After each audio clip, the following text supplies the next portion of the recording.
In this video, I'm going to be covering the field stripping process for the Ruger Lite Rack LCP 22, and I'm going to go over some of the modifications I've made to the handgun in the last year or so of using it.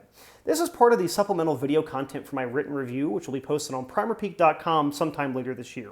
I'll have it linked down below when it's live. So, the first step in the field stripping process is to remove our magazine and verify that the pistol is empty. Once we've done so, we need to remove our takedown pin here. So unless you've got very strong fingernails, you'll need some sort of flat driver. I have my old Swiss Army knife here.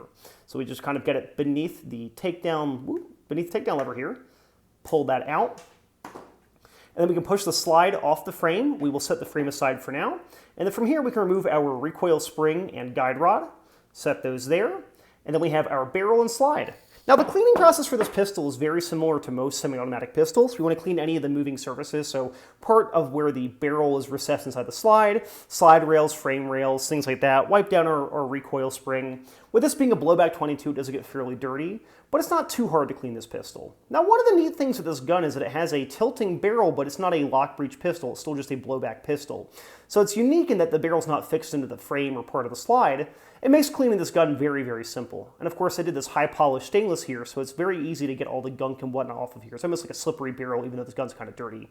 So from there, I wanted to take some looks into the frame here for what I've modified. The first thing you may have noticed if you're familiar with this gun is that I've removed the manual safety. The manual safety on this is not the traditional up and down. It's actually a push forward or pull back to go from safe to fire.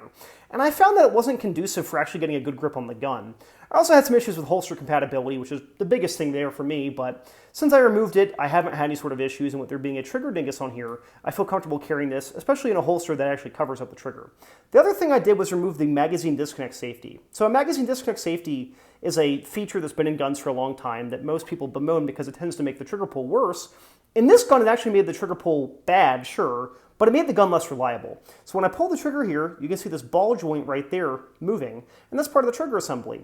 One of the things I ran into is that magazine disconnect was actually causing this to drag on the slide when I was shooting the gun. And since removing the magazine disconnect, this gun's gotten 5 to 10% more reliable with good quality ammunition. So I'll take that.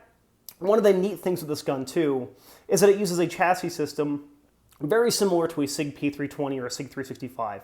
I have my serial number plate there as part of the slide rails and part of that, but the frame itself isn't the firearm, so if you ever crack the frame, which I've seen people do, especially right through here where it's very thin, you always replace the frame and then just drop your fire control unit chassis system back in there. So, for the reassembly process, we're going to begin by reassembling the slide. Of course, barrel goes back in where you'd expect it to, and then we've got the recoil spring and guide rod. There's a guide hole here, so we want to push in.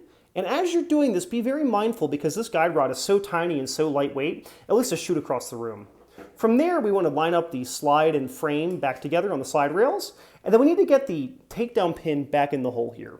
Now, one of the things I found is that this is kind of a fiddly process, especially when you're trying to record it. You want to kind of push in, depress, and we're in there a little bit. We pull the slide back a hair, press in, and we're there. We can rack the slide, verify that that's working fine. And since I have no magazine disconnect, I can dry fire the gun, pull the slide back, and verify that it's actually resetting the trigger. From there, you can reload your pistol and go from there.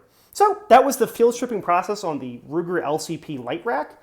This gun has many names, but the Lite Rack, the LCP 22, whatever you want to call it, it's been a pretty interesting gun to test out so far. Again, thank you for watching and check out more of our content on this pistol down below.